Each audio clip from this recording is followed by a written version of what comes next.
Praise road. હું Stanley Macwan, મારી YouTube channel Gujarati Bible સ્ટડીમાં તમારું સ્વાગત છે. મારી ચેનલને અત્યારે આગળ તમે સબસ્ક્રાઈબ કરી લો અને ઈશ્વરના જ્ઞાનમાં તમે વધતા જાઓ. પાઉલ પ્રેરિત પોતાના માટે એવું કહે છે કે અમારા ધર્મ પ્રમાણે જે સૌથી ચુસ્ત પંથ છે એટલે કે ફરોશીઓનો પંથ, હું પણ એ ચુસ્ત પંથ ફરોશીમાંનો ફરોશી છું. એટલે પાઉલ પ્રેરિત જે હતા એ બહુ ચુસ્ત પંથના હતા. એટલે આમ જ માનવાનું છે, આટલું જ કરવાનું છે. ટૂંકમાં કહી દો કટ્ટરવાદી. એટલે પાઉલ પ્રેરિત જબરદસ્ત કટ્ટરવાદી હતા. અને કટ્ટરવાદી હતા એટલે એમણે અમને કટ્ટરવાદ દેખાડ્યો પણ ખરો. જેટલા લોકો પ્રભુ ઈસુને માનતા હતા એ લોકોને બહુ હેરાન કર્યા, માર્યા, એ લોકોને મારી પણ નાખ્યા. મારી નાખવામાં સહમતિ પણ આપી, એમની સંમતિ પણ આપી, એ કામમાં રાજી પણ થતા હતા. અને એમણે જોરદાર આ કટ્ટરવાદ એમનો દેખાડ્યો. આવો કટ્ટર માણસ અચાનક બદલે કેમ ન ગયો? અને આવો કટ્ટરવાદી એ પ્રભુ ઈસુ પર વિશ્વાસ કેમ ન કરવા લાગ્યો? એ સગળું જાણવા માટે આ વિડીયોને તમે આખો જુઓ.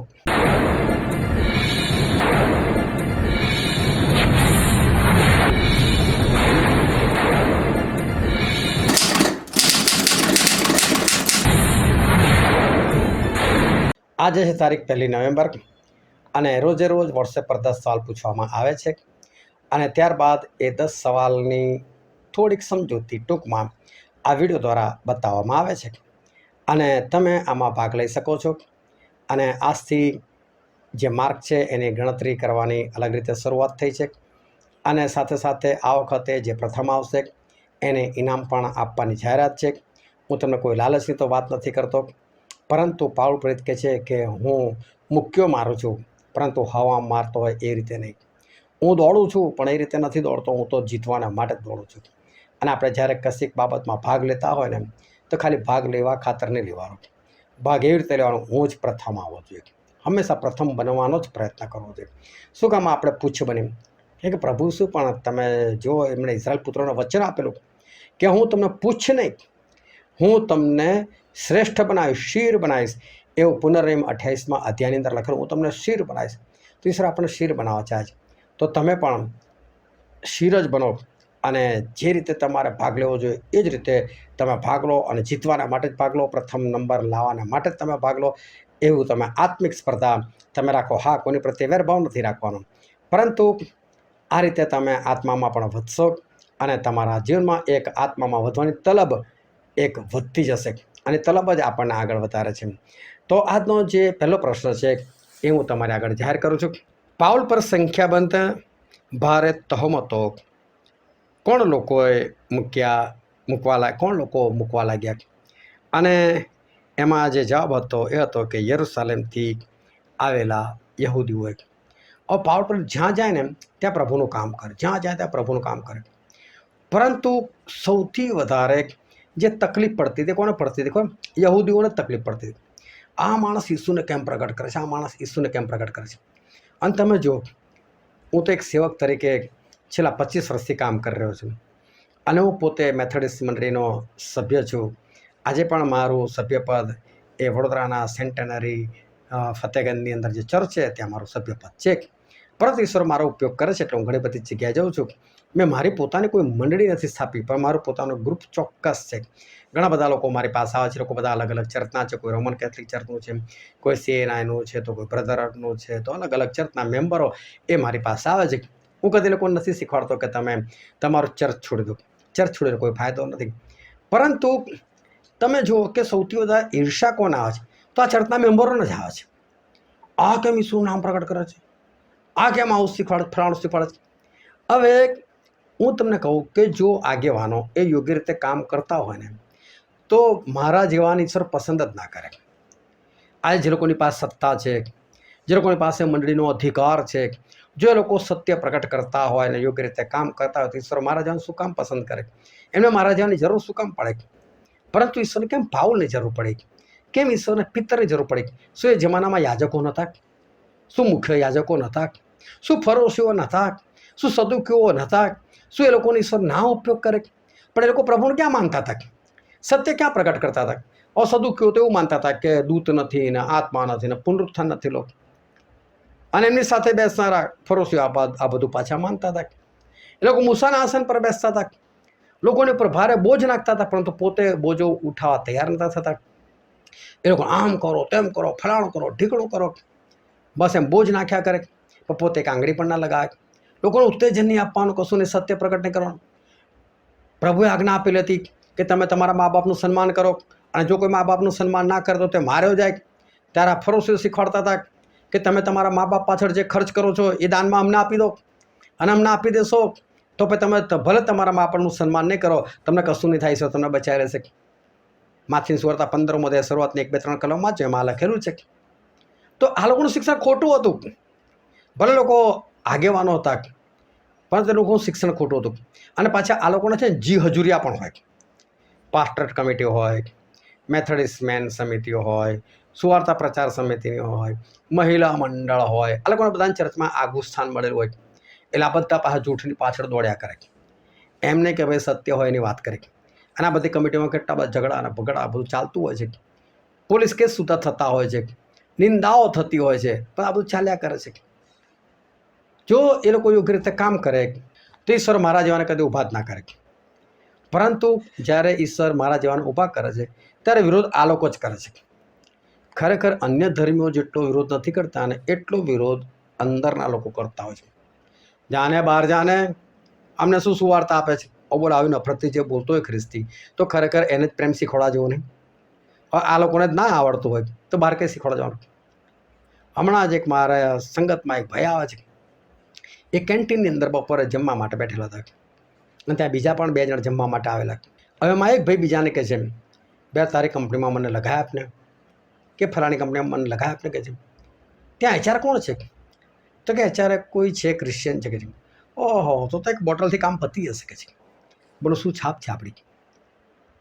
તો પિક્ચરોમાં જો માઇકલ દારૂ પી કે દંગા કરતા હોય, દારૂની વાત આવે એટલે માઇકલ હોય, એન્થની હોય, આ ખ્રિસ્તી બધા પાત્રો દારૂ માટે મૂકતા હોય. કોઈ વિરોધ બી નથી કરતો. કેમ?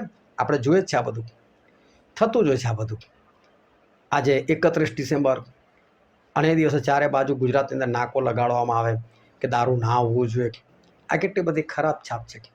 આજે ખ્રિસ્તી યુવાઓ કેટલા બધા વ્યસનની અંદર છે. છોકરો તમે જુઓ, નાના નાના કપડાં પહેરીને પોતાના મોડર્ન સમજે છે, પણ આ ખ્રિસ્તીઓની છાપ ઊભી થયેલી છે. શું આ લોકોને પહેલાં સુવાર્તા આપવાની જરૂર નથી?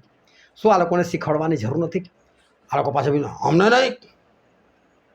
અને આ પાવર પર જ્યાં જતા હતા ને ત્યાં આ યહૂદીઓ દોડીને જાય. એ અન્ય જાતિઓમાં જાય, બીજી જગ્યાએ જાય તો પણ વારે ઘડા લોકો દોડીને જાય. આ દુર્ભાષણ કરે છે, આનો વિરોધ કરો, આને પથ્થર મારો. એવી રીતે લોકો આ પાવર પ્રેતનો વિરોધ કરતા હતા, જય જેને વિરોધ કરતા હતા. બોલો, બહુ વખત આ સહન કરવું પડે છે. પાસ્ટરો ના આપણે તારે આગળ સુવાર્તા પ્રગટ કરવા માટે નહીં આવે. બોલો, ઉપરથી એમને કેટલો આનંદ કરવો જોઈએ કે તું મારા કામમાં હાથ લગાવી રહ્યો છે, બહુ સરસ, હું તને આવવા જવાનું ભાડા આપીશ, પર તું આવીને મારે ત્યાં, એવું કેવું છે. પણ તેની જગ્યા પર આવી બધી વાતો એ થતી હોય છે. અને પાવર પ્રેતને મુશ્કેલીમાં નાખનાર જે વધારે પડતા લોકો હતા એ બધા યહૂદીઓ જ હતા. પછી બીજો સવાલ છે, કોણે મોટે ઘાંટે કહ્યું કે પાઉલ તું ઘેલો છે, તારી ઘણી વિદ્યાએ તને ઘેલો કરી નાખેલો છે? અને એનો જવાબ હતો ફેસ્ટસ. પાવર પ્રેત જ્યારે વાતો કરે છે, પુનરુત્થાનની વાતો કરે છે, ન્યાયકાળની વાતો કરે છે, પ્રભુની વાતો કરે છે, પોતાને થયેલા દર્શનની વાતો કરે છે, એ દર્શન માન્યા વગર હું રહી શક્યો રે, મને આમ થયું, પણ તેમ થયું, મારા જીવનમાં આવો ચમત્કાર થયો, વાંદળો હતો, આ બધી સાક્ષીઓ આ બધું આપ્યું. મને ત્યાં પેલા જોશથી ઘાંટો પડે, હે પાઉલ, બહુ ભણેલા ગણેલા હતા, તારી ઘણી વિદ્યા તને ઘેલો કરી નાખ્યો છે. જો ઈશ્વરના લોકો ઘેલો એટલે ગાંડો. પ્રભુ શું લોકો કહેતા તને ભૂત વળી ગયું છે? એક વાર નહીં, અનેક વાર કીધું પ્રભુને. પ્રભુ બી ઘેલો કહેવામાં આવે. અને ઈશ્વરના લોકો છે ને ઘેલા જ હોય, કારણ કે લોકોને છે ને આ દુનિયાવી વાના ના દેખાતા. આજે દુનિયા જુઓ ને, વોટ્સએપ પર, યુટ્યુબ પર, ફેસબુક પર, એ બધામાં મસ્ત હોય. ક્રિસમસ આવે ત્યારે ગરબામાં મસ્ત હોય, ખાવા પીવામાં મસ્ત હોય. અને આપણે એવું કહીએ સત્ય જાણનાર કે પ્રભુ શું તો દેવ હતા, દેવનો જન્મ થાય, અને દેવનો જન્મ ના હોય તો પછી તમે જન્મદિવસ કેવી રીતે મનાવો છો? એટલે કાં તો ઘેલો છે, આ તો ગાંડો છે, અને આટલી બુદ્ધિ નથી. હાલા પણ 25મી ડિસેમ્બર તો ભૂલથી પ્રભુ શું નથી જન્મ્યા. એ પ્રભુ શું જન્મ્યા હતા તો ગરમીનો સમય હતો. એ ઘેટા બાળકો રાત્રે એ ખેતરમાં હતા. કોણ કહેતા હતા કોઈ તાપવા માટે બેઠેલા? કોઈ તાપવા માટે નથી બેઠા. એ તો પિક્ચરમાં એવું દેખાડશું, તમારા મગજમાં ઘૂસી ગયું છે. અને એ ખેતરની અંદર 25મી ડિસેમ્બર તો રહેવાય જ નહીં, એટલી ત્યાં ઠંડી હોય છે. જેને જોવા જો ઇઝરાયલની અંદર કોઈ ખેતરની અંદર રહી જ ના શકે, તાપણી સાથે ના રહી શકે, એટલી ઠંડી હોય છે. પરંતુ આવું કહે આ તો ઘેલો થઈ ગયો છે, ગાંડો થઈ ગયો છે, અલા ઈસ્ટર ના મનાવાય, ગુડ ફ્રાઈડે ના મનાવાય. ગુડ ફ્રાઈડે એ વખત ઠંડી હતી, પિત્તર તાપતા હતા, તમે ઉનાળામાં લઈને મંડી પડેલા છો. એટલે આવું ના હોય. અને પાછું દર વખતે છે શુક્રવારે જ આવો છો ગુડ ફ્રાઈડે, એટલે તમે તારીખ બદલી નાખો છો. તો પ્રભુના મરણની તારીખ તમે નક્કી કરો, એમને પાછા ઉઠવાની તારીખ તમે નક્કી કરો. દર વર્ષે પાછા બદલો. આ વખતે આ તારીખે ઉઠશે, આ વખતે આ તારીખે મરશે. પણ આવું કહે ને વર્ષો જ ચાલતો આવ્યું છે આ બધું. આ ગાંડો થઈ ગયો છે, હટાવો, આ ગાંડો થઈ ગયો છે. એટલે ગાંડા અમે લોકો નહીં, ગાંડા તમે લોકો થઈ ગયેલા છે. પરંતુ ઈશ્વરના લોકોને જ લોકો ઘેલો કહેતા હોય, એને જ લોકો ગાંડો કહેતા હોય. પાઉલને કહે છે તારી ઘણી વિદ્યા તને ઘેલો કરી નાખ્યો છે. ઈશ્વર લોકો ભણેલા ગણેલા હોય પણ કે ગાંડા ના થાય. હા, પણ એ લોકોને ખબર પડી ગઈ છે કે સત્ય શું છે, એટલે એ લોકો સત્યમાં ચાલી રહ્યા છે. પછીનો સવાલ હતો, તાવથી તથા મરડાથી કોણ પીડાતો હતો?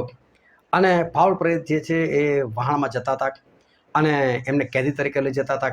વહાણ તૂટી ગયા છે અને પાઉલ પ્રેરિત પહેલાંથી જ કીધું કે આ તૂટી જશે, આને આગળ ના લઈ જાઓ, પણ તોય બધા લઈ ગયા, આખર તૂટી ગયું. પરંતુ ઈશ્વરે પાઉલને ખાતરી આપી કે કોઈ નહીં મરે, એટલે પાઉલ પણ બધાને કીધું કે બધા બચી હશે. પણ લોકો બધા ટાપુ પર પહોંચી ગયા. ટાપુનું નામ હતું માલ્ટા. અને ત્યાં એક માણસ હતો અને એ માણસનું નામ હતું પબ્લિયુસ. અને આ પબ્લિયુસનો જે બાપ હતો એને તાવ અને મરડો હતો, સાજો જ નહોતો થતો. પાઉલ ત્યાં પહોંચી ગયા અજાણી જગ્યા પર અને એમણે એને સાજો કરી નાખ્યો ને ઓહો, પેલા લોકો શું આગતા સોગતા કરી પછી લોકોને ખવડાવ્યું પીવડાવ્યું. ઈશ્વર અજાણી જગ્યા પર પણ તમારા માટે રસ્તા ખુલ્લા કરી નાખે, તમારા દ્વારા ચમત્કાર કરાય. પણ એવું જીવન જીવવું પડે, ઈશ્વરના શિષ્ય બનીને રહેવું પડે. ઈશ્વરના માટે ગમે તે દુઃખ ઉઠાવવા માટે તમે તૈયાર હોવા જોઈએ, તો આ બધું થાય. પછીનો સવાલ છે કે એ માણસનું સાંભળવાની મારી પણ ક્યારની ઈચ્છા છે એવું કોણે કહ્યું? પરંતુ મેં શું કરી નાખ્યું, સાંભળવાની જગ્યાએ સંભાળવાની એવું લખી નાખ્યું કે એ માણસનું સંભાળવાની મારી પણ ક્યારની ઈચ્છા છે. અને અમુક લોકોને આ ખબર જ ના પડી કે અહીંયા સાંભળવાની નથી લખ્યું, સંભાળવાની લખેલું છે. અને સંભાળવાની લખે ને એટલે આખો ઓપ્શન બદલાઈ જાય, જવાબ આખો બદલાઈ જાય. અને એ હતો ફેસ્તુસ કે એ પાઉલ પ્રેરિતને સાંભળવાની ઈચ્છા રાખતા હતા, પણ મેં સંભાળવાનું લખી નાખ્યું. એટલે એનો જવાબ તો એવો આવે કે ભાઈ કોઈ નહીં, કે ખબર નહીં. ઘણા બધા લોકોએ ભૂલ કરી નાખી. પણ હું લગભગ દરેક વિડીયોમાં બોલતો હોઉં છું કે ધ્યાનથી વાંચો તો આ ભૂલ નહીં થાય. આ લોકો ધ્યાનથી વાંચતા થાય, ભૂલ ના કરે, ખોટું ના વાંચે અને ખોટું ના સમજે, એના માટે જ હું આ કરતો હોઉં છું. એક મારે લોકોના મગજમાં ઠસાઈ નાખવું છે કે બાઇબલ વાંચતી વખતે ભૂલ ના પડવી જોઈએ, બહુ ધ્યાનથી વાંચો. તમે ખોટું વાંચો છો તો ખોટું સમજો છો, ખોટું સમજો છો તો ખોટું કરો છો, ખોટું કરો છો તમે નરકમાં જાઓ છો. અનેક નાનકડી ભૂલ તમને નરકમાં લઈ જાય, માટે ધ્યાનથી સમજીને બાઇબલ વાંચવાનું રાખો. પછીનો સવાલ છે, કોને ઘણી વિદ્યાએ ઘેલો કરી નાખ્યો છે? ખરેખર તો પેલો ફેસ્તુસ બોલે છે કે પાઉલ તને ઘણી વિદ્યાએ ઘેલો કરી નાખ્યો છે. પાઉલ ઘેલો થોડો તો, પણ મેં પ્રશ્ન ડાયરેક્ટ એવો જ લખી નાખ્યો કે કોને ઘણી વિદ્યાએ ઘેલો કરી નાખ્યો હતો? અને એક બે જણ ના સમજી શકે આ વસ્તુ. પાઉલે લખી નાખ્યું. પાઉલ ઘેલા નહોતા, એ તો પેલો માને છે એવું. ઈસરા લોકો ઘેલા હોતા નથી, લોકો એમને કહી દે છે ઘેલા. પછીનો સવાલ છે, મૂસાના નિયમશાસ્ત્ર તથા પ્રબોધકો ઉપરથી કોની વાત પાઉલે સમજાવી? અને એ છે પ્રભુ ઈસુ વિશેની વાતો. પ્રબોધકો, મૂસાની વાતો, નિયમશાસ્ત્ર, આ બધું આપણને કઈ તરફ લઈ જાય છે? પ્રભુ શું તરફ લઈ જાય છે? પ્રભુ શું એ શબ્દ હતા? શબ્દ એટલે કોઈ શબ્દ નહીં, પણ એમને કહેવામાં આવ્યો, દેવનો શબ્દ કહેવામાં આવ્યો. અને એમનાથી જ બધું ઉત્પન્ન થયું. એટલે જ્યારે મૂસા કહે છે કે ઈશ્વર તમારા ભાઈઓમાંથી મારા જેવો પ્રબોધક ઉત્પન્ન કરશે, એ પ્રભુ સુશીની વાત હતી. ઉત્પત્તિ 3 અધ્યાયમાં લખેલું છે કે સ્ત્રીનું સંતાન અને તારા સંતાનો વચ્ચે હું વેર કરાવીશ. આજે દરેક પુરુષ અને સ્ત્રીનું સંતાન હોય છે, પરંતુ પ્રભુ શું ફક્ત સ્ત્રીનું સંતાન બનીને આવેલા હતા? ત્યાં પણ પ્રભુ શુંની ભવિષ્યવાણી હતી. તો આ બધી વાતોથી જૂના કરારમાંથી એ જ સાબિત થાય છે કે પ્રભુ ઈસુની વાતો. અને માટે પાઉલે એ પ્રબોધો કોની બધાની વાતો પરથી એ સાબિત કરતા હતા કે ઈસુ એ જ ખ્રિસ્ત છે. ત્યાર પછીનો પ્રશ્ન છે, અમારા ધર્મના સર્વથી ચુસ્ત પંથના નિયમ પ્રમાણે હું પણ ફરોશી હતો. હું એટલે કોણ? અને છે પાઉલ પ્રેત પોતે. પાઉલ પ્રેત એવું કહે છે, હું બહુ ચુસ્ત પંથનો હતો, ફરોશી. આ ફરોશો ચુસ્ત કટ્ટરવાદી, અને પાઉલ પ્રેત પણ કટ્ટરવાદી હતા. પ્રભુ શું નહીં માનો એટલે નહીં જ માનવાનું. હું તમને કહું, તમે ગમે ત્યાં કટ્ટરવાદી હો ને, મેથડિસ્ટ હો, રોમન કેથલિક હો, CNI હો, બ્રધર, બસ મારી મંડળી મને જે કીધું એ જ, બીજું કંઈ નહીં. બીજા પાસ્ટર નહીં સાંભળો, કોઈ વાંધો નહીં. પણ એકવાર તમે શાંતિથી સાંભળીને તમે તમારા બાઇબલમાં જુઓ તો ખરા કે તમે ખોટી જગ્યા પર તો નથી, તમે સાચી જગ્યા પર તો પ્રેઝ લોર્ડ, ઈશ્વર તમને આશીર્વાદ આપે. પણ કદાચ તમે કહો છો ખોટું સમજી રહ્યા તો કોઈનું સાંભળો તો ખરા. એટલે પ્રભુ શું જ કહે છે કે સાંભળો, તમે સાંભળો. તમે સાંભળશો ને તો તમને ખબર પડશે ખરું શું ને ખોટું શું. તો તમે સાંભળો જ નહીં તો. અપોલોસ હતા, એ અપોલોસ બહુ સરસ હતા, જોરદાર, ઈસુની વાત પ્રગટ કરનાર, પ્રભુ ઈસુને પ્રગટ કરનાર. પણ બોલો, એમને યુહાનના બાપ્તિસ્મા છે, પ્રભુ શું જે બાપ્તિસ્મા શરૂ કર્યો એ ખબર જ નથી. એમણે કોઈનું સાંભળ્યું, તમને ખબર પડી ને. એકવાર સાંભળો તો ખરા, કટ્ટરવાદને મૂકો એક બાજુ. અને પાઉલ પ્રેત કટ્ટરવાદી હતા ને તો પ્રભુ શું ડાયરેક્ટ દર્શન આપ્યું, એવો પ્રકાશ નાખ્યો કે અંધ થઈ ગયા. અને ખબર પડે કે ના, હું ખોટી જગ્યા પર છું. એના માટે આપણે પોતે ખોટી જગ્યા પર તો નથી ને, એના માટે આપણે બીજું સાંભળવું તો પડે ને. સાંભળીને માની નહીં લેવાનું, બાઇબલમાં જોવાનું છે એવું હોય તો પછી તમે નિર્દોષપણે, નિખાલસપણે તમે માનો. પછી તમે ચરબીમાં રહો, ઘમંડમાં રહો તો પછી નાશ પામો. એવું નહીં રહેવાનું. પછીનો પ્રશ્ન છે, થોડા પ્રયાસથી તું મને ખ્રિસ્તી કરવા માગે છે, એવું પાઉલે કોને કહ્યું? ખરેખર પાઉલ નથી કહેતા, પણ મેં સવાલ ઉલટો કરી નાખ્યો. એવું પાઉલે કોને કીધું? તો પાઉલે કોઈને નથી કીધું. પણ પાઉલ પ્રત્યે જ્યારે કહેવામાં આવ્યું કે તું થોડા પ્રયાસથી મને ખ્રિસ્તી બનાવવા માગે છે, અને ત્યારે પાઉલને હાથમાં બીડીઓ બાંધેલી હતી, ત્યારે પાઉલ કહે તમને એકલાને નહીં કહે છે, હું તો કે થોડા કે વધારે પ્રયાસથી આખી દુનિયાને જ ખ્રિસ્તી બનાવવા માગું છું. બસ લોકો મારા જેવા થાય કે છે, બસ ખાલી લોકોના હાથમાં બંધન ના હોય. ખરેખર પ્રભુનું નામ દરેક જગ્યાએ પ્રગટ થવું જોઈએ, લોકો નરકમાંથી સ્વર્ગમાં આવી જવા જોઈએ. એ આપણી લાગણી હોવી જોઈએ, આપણો પ્રેમ હોવો જોઈએ કે આપણે લોકોને બચાવનાર હોવા જોઈએ, બધા લોકો બચી જવા જોઈએ, ખ્રિસ્તનું જ્ઞાન બધાને થવું જોઈએ. હવે એ જગ્યા પર પાઉલને બાંધનારા, પાઉલ પર તહોમત લગાડનાર એ બધા લોકો હતા, પાઉલની સાથે ખોટો વ્યવહાર કરનાર હતા. આજે મેં એવા લોકોને જોયા છે, છેલ્લા દિવસ નરકમાં પડે છે ત્યારે તને ખબર પડશે આ શું કામ પણ કોઈ નરકમાં પાડો છો. એવી ઈચ્છા રાખો ને કે બચી જાય. પાવર પ્રેતને સતાવનારા લોકો ત્યાં હતા, તો એવી પાવર પ્રેત શું વિચારે છે? આ બધા મારા જેવા થાય, બચી જાય. બસ બધાને પ્રેમ કરો અને બધા બચી જાય એવું જ વિચારો. પછીનો સવાલ છે, પાઉલ ભાડાના ઘરમાં કેટલા વર્ષ રહ્યા? અને હતા 2 વર્ષ. હવે જો ભાડાનું ઘર, હવે હું આને શ્રાપ નથી માનતો. પાવર પ્રેત 2 વર્ષ ભાડાના ઘરમાં ના રહે તો શું શ્રાપિત હતા? શ્રાપિત નતા. તમારી પાસે ઘર હોવું જોઈએ બસ. એ પછી ભાડાનું છે કે તમારું પોતાની માલિકીનું છે તે કંઈ નહીં. હું ભાડાના ઘરમાં બહુ વર્ષો રહ્યો. મારી જિંદગી સમજો ને ભાડાના વર્ષમાં ગઈ. છેલ્લા 4 વર્ષથી મારી પાસે મારું પોતાનું ઘર છે, અને એ પણ હાલોલમાં. પણ મારી મોટા ભાગની સેવા છે એ તો બધી વડોદરામાં જ ચાલે છે. અને મારી જે જગ્યાએ સેવા ચાલે છે એ બધી સેવાઓ વડોદરા મુખ્ય સ્થાન છે. કઈ રીતે? મારે અંકલેશ્વર મિટિંગમાં જવાનું હોય તો વડોદરા થઈને જ જવાનું, મારે અમદાવાદ જવાનું હોય તો બી વડોદરા થઈને જવાનું હોય, મારે મોરબી જવાનું હોય, મારે પાટણ જવાનું, બધું વડોદરા થઈને જ જવું પડે. એટલે હાલોલથી વડોદરા મારે આવવું જ પડે. અને મારે વડોદરાથી જ બસ કે ટ્રેન મારે પકડવાની હોય. હાલોમાં તો રેલવે સ્ટેશન છે જ નહીં, એટલે તો કોઈ ટ્રેન મળે નહીં. હવે મારે મોરબી જવું હોય તો વડોદરાથી પકડો બસ, મારે પાટણ જવું હોય તો વડોદરાથી બસ પકડો. 5 વાગે, 5:30 વાગે મારે બસ હોય. હવે હાલ કેટલા વાગે ઉઠું, કેટલા વાગે ત્યાંથી નીકળું. તો આજે પણ મારે વડોદરામાં એક ઘર ભાડેથી રાખવાની ફરજ પડેલી છે, અને આજે બી મારે એક ઘર તો ભાડે રાખવું જ પડે છે. આ શ્રાપિત નથી અવસ્થા. આજે પણ હું ચાહું કે વડોદરામાં વધારે નહીં, એક રૂમ રસોડું મારું પોતાનું હોય તો બહુ સારું રહે. આજે પણ મને એવી ઈચ્છા થાય કે મારું પોતાનું હોય તો મસ્તીથી શાંતિથી રહું તો ખરું એમ. આ ભાડા તો દર મહિને ના ભરવા પડે એવું થાય. પરંતુ એનો મતલબ એવો નથી કે ભાડે રહેવું એ શ્રાપિત અવસ્થા છે. પરંતુ આ સેવાના કારણે આ ભાડાના ઘરમાં રહેવું પડે છે. હવે ભાડાના ઘરમાં રહો એટલે એક્સ્ટ્રા ખર્ચો હોય, ભાડું તમારે દર મહિને આપવું પડે. તમારા પોતાનું ઘરનું લાઇટ બિલ હોય તો એ તો ભરવું પડે, પણ ભાડાના ઘરનું બી લાઇટ બિલ ભરવું પડે. અને આ બધા પૈસા તો ગયા ખાતે જ હોય, એ થોડા આપણને મળવાના. એ કયા ખાતે હોય, એટલા વધારાનો ખર્ચ હોય.